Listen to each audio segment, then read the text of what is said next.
friends, welcome to Joy's African Kitchen again. This is where what we really want to do is to bring African food to the world.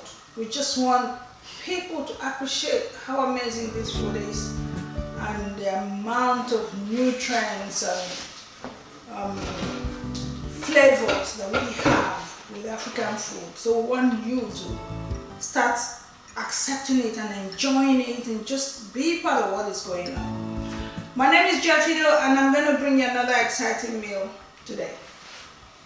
Okay, so the meal I'm making now is a vegetable sauce. Vegetable sauce, but the ingredients behind it is going to be Egusi again, which we call the melon or the pumpkin seed. The vegetable will overpower the egusi. That's the only unique thing about it, because we've done egusi soup earlier in one of our other videos. We're going to put the link for you to see how it's done. So all the ingredients are still the same. The only thing that's different is the vegetable, the type of vegetable and the quantity we're going to be using. Okay, so this is the main vegetable we're talking about. Is a frozen spinach. Now, ideally when we're cooking this, we take quite a few bags of them, because we want to make it really vegetable based, and the egusi will become really small, not too much. So that's the only unique thing that's different from our previous egusi sauce. Okay, so that's our garlic, that's our onions, that's our Maggi, which is the seasoning, that's our scotch bonnet, and that's our prawns, or you can call them, sometimes we call it crayfish, but usually crayfish will be a lot smaller than this. So that's just dried prawns. And then of course the spices to go with it: rosemary, sage, and then the next big thing is the palm oil, which usually goes into our sauce. And that's just, oh, and I forgot to show you the melon or the egusi itself. So what I've done now, I've just put it in water, I've washed it. So I'm going to just put everything here: garlic, onions, and the scotch bonnet. I'll just put them all in the blender with the egusi and I just blend it. Now for this particular kind of soup, it would have been better if I'd gone with the dry egusi. That one is pre-blended, so it's blended dry, it's not added with water, and that would have made my soup a lot easier, but we didn't find that, so we're just working with this, and it still will not make too much difference. So the palm oil goes in.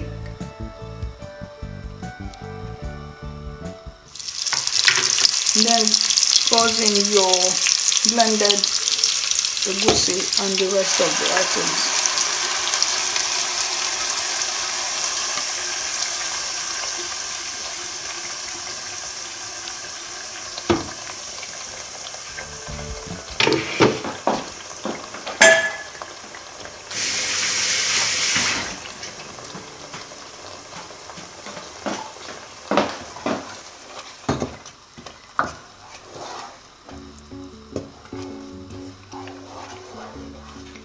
Now for this particular soup, we really don't need water at all.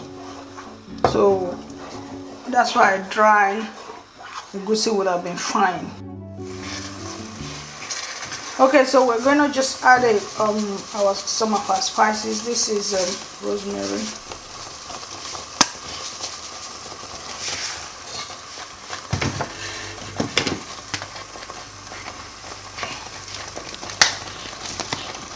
A bit of sage,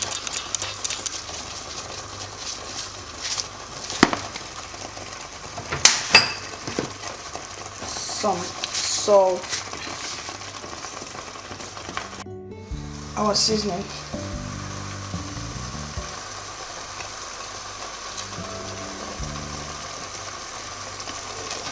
and then you stir everything up.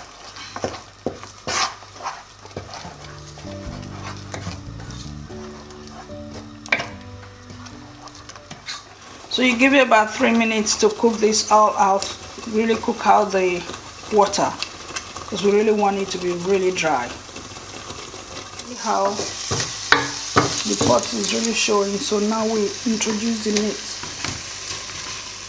Again, this meat is a combination of different types.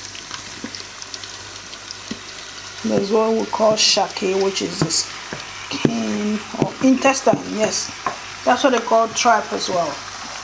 And then there's the skin, which is that one. And then there's the main beef, which is that. So it's just a combination, and in Nigeria they will say to you assorted meat. So just different types of meat.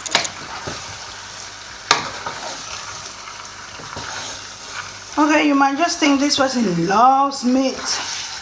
Yes, my husband does love meat. I'm not a huge meat fan. I prefer fish. But yeah, so you could have cooked this with fish as well if you wanted. Only with this type of vegetable, more vegetable, there's going to be a lot of stirring to get the sauce to mix well with the vegetable. So if you're using fish for this, you would need to remove the fish before you stir all the vegetable in and then introduce the fish later. But that'll probably be a video for another day. So it's all stirred in, and we allow this to cook, to blend the meat and the sauce together. Okay, so I'm ready to introduce the leaf, so I just cut it.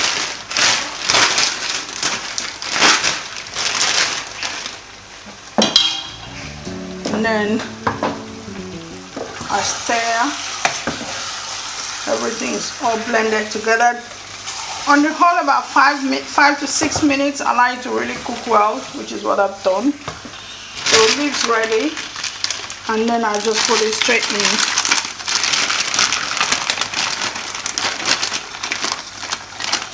Now when you get these leaves, they are completely frozen, so they're not usually as easy as you've seen it just dropping apart. We bought it earlier in the day, and we just left it open. We didn't leave it in the freezer, so that's why they're easy to separate. But I actually do enjoy when they're frozen, because all the water in the frozen state becomes the water that goes into the pot. So that's what introduces the water. And remember, these leaves got a lot of nutrients in it. Spinach, it's got lots of iron and potassium and all kinds of things. So that water actually does help bring the nutrients in. But when you defrost it, you lose the water. And so I've just introduced the second bag as well. Now I'm going to take my time and stir all the vegetable really into the pot. So the whole idea is more vegetable than anything else, ideally. But we do have a lot of meat in this one. The idea is, if you're young, young adults who really are not used to cooking, they struggle to manage a kitchen. Now when you're cooking, what you do, once the pot is doing its own thing, food is cooking, come around and just clear up all the dishes. Just clear up anything you've used in cooking. Don't just leave them hanging there, because I see lots of young people do that. When my kids cook, you go into the kitchen and it's in a state, because they don't understand that they need to clean up immediately as they're cooking. So that's what I do. When I'm cooking, I'm in the kitchen. And so I cook and clean at the same time. So you don't say, oh, okay, I finished eating, then I clean. By that time, you're really tired and you won't be able to really manage it. So while you're still in the kitchen, just concentrate, clear up everything, clean up everywhere, and that's it, done. So you see, by the time I'm done here, everywhere will be clean. Okay, so that's it. We're done with it. You can see all the vegetable there. You just there. You can see them. Remember, you could have put anything: dry fish, stockfish, fresh fish, meat, chicken. So there you have it. African dishes, African sauces, African soups, whatever you prefer to call it is fine. But the whole idea for us is we want you to start trying out these dishes and enjoy them. We love eating these dishes. And remember what they say, if you eat healthy, you become healthy. There's another saying that says, if you don't eat you should eat your food. How do they say? They say your food, make your food your medicine. That means if you eat healthy food, that's already curing you. Now, if you don't make your food your medicine, you end up making your medicine your food. So you end up eating medicine, which lots of people do. If you see the amount of tablets they have to drink in a day, touch wood, I haven't seen a doctor for the past, I think 15 years, or I'll say 11 years, because that's when I was in hospital having my son. But since then, I haven't seen a doctor for any ailment. Thank God, because I watch what I eat. So if you eat healthy, your body stays healthy. So we love to hear from you. If you have any questions at all about African dishes, please feel free, text us. I mean, not text, but send messages down below. Email us. You know our email address, info@worldofreading.com. Now follow us on all of our channels. We are on Instagram, we're on YouTube, which is where you're watching. We're on Facebook as well.